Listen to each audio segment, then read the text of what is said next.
Hi, I wanted to share with you the introduction of my new book, Square Pegs and Round Holes, Supporting Every Child's Education. Regardless of our child's learning style or learning needs, there are things we can do to support them. A lot of parents live in fear that if they explain something to their child, it will confuse them. But sometimes we need things presented in a different way in order for them to become relevant and make sense to us. I remember as a child sitting in a GCSE math class and the teacher was explaining something to us. I had no idea what she was talking about, and unfortunately, she chose me to answer her question. I sat and looked at her blankly before giving her an answer, with only the slightest glimmer of hope that it might be right. No chance. She explained it again using the exact same words. She asked me again for the answer, but I was still none the wiser. She might as well have been talking in a foreign language, and I had no clue. With a roll of her eyes, she explained it for the third time in the exact same way. I still had no idea what she was on about. But now, with a bright red face and the fear that the tears I could feel welling up inside would escape down my cheeks, she gave up. I felt like a complete fool in front of the whole class. That night, I sat with my dad, who used completely different wording, and I got it. It was simple. He wasn't a teacher, he just had the patience to explain it to me in a way that I would understand it. That has stayed with me for a long, long time. Oops.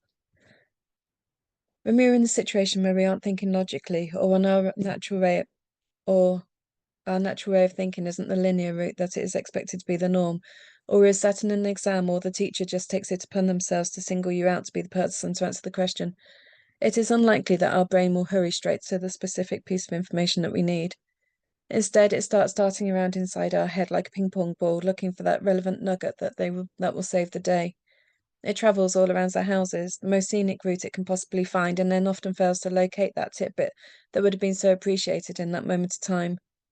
When we do something, we create a memory. So if we ask our child to do a worksheet, they will store that information somewhere in the depths of their brain.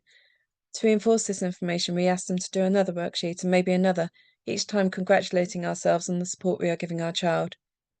However, when the child is asked a question relating to the information on that worksheet, their brain only has that one specific memory where it can find the information.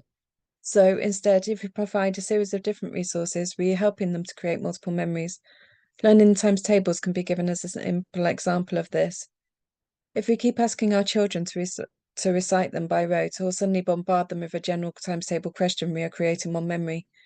However, if we play a game of bingo, pairs, fishing, noughts and crosses, snakes and ladders, with a question focused to each specific times table written in each square, we can provide a range of memories, making it easier for the child to recall the information when needed.